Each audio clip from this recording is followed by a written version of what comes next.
दूसरी सदी ईसा पूर्व में भारत के सम्राट अशोक ने हिंसा का जो बेरहमी भरा तांडव शुरू किया वो बेहद डरावना था। जब अशोक के मंत्रियों ने उनके इस आदेश पर हिचकिचाहट दिखाई कि महल के चारों तरफ मौजूद फलदार पेड़ों को काट दिया जाए, तो उनका जवाब था, ठीक है, तो फिर तुम्हारे सिर कटवा देते हैं।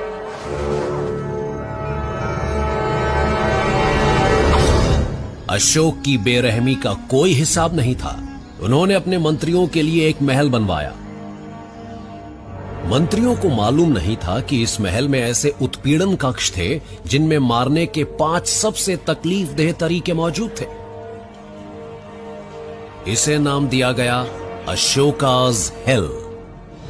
पर अशोक का यह दमन चक्र यहीं पर नहीं रुका। अब वो अपने दादा द्वारा शुरू किए गए पूरे भारत के विजय अभियान पर निकल पड़े। दक्षिण में मौजूद कलिंग अशोक से संधि करने को तैयार नहीं था। अशोक की सेना ने शहर की घेराबंदी कर ली, पर कलिंग ने हार नहीं मानी, और जब कलिंग की हिम्मत जवाब देने लगी तो अशोक के सैनिकों ने चढ़ाई कर दी।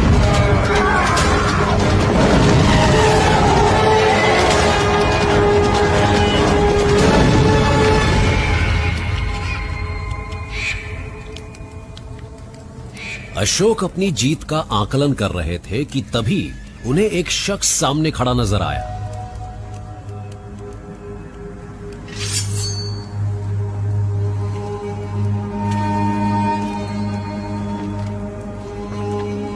हे शक्तिशाली नरेश, आप इतने ताकतवर हैं कि सैकड़ों हजारों की जान पलक झपकते ही ले सकते हैं।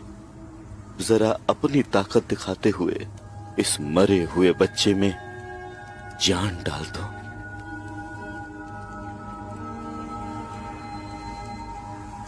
आखिर ये निडर भिक्षु कौन था जिसने अशोक को उनके युद्ध अपराधों की याद दिलाने की हिम्मत की? उसकी असली पहचान तो नहीं मालूम, पर ये जानते हैं कि वो बुद्ध का शिष्य था। उस समय से 200 साल पहले मौजूद इस विचारक का नाम ज्यादा मशहूर नहीं था। बुद्ध संदेश देते थे, अहिंसा, बोध और करुणा का। उनके अनुयायी धन वैभव को त्याग कर पूरी दुनिया में घूमते हुए अपने जीवन को मिसाल बनाकर बुद्ध के संदेश फैलाते रहते थे। ये भिक्षु उन्हीं में से एक था, और अपनी हिम्मत और अक्लमंदी से उसने एक बेरहम राजा में भी करुणा जगा दी, और अशोक हमेशा के लिए बदल गए। उन्होंने कत्लेआम वाली जगह ये स्तंभ बनवाया।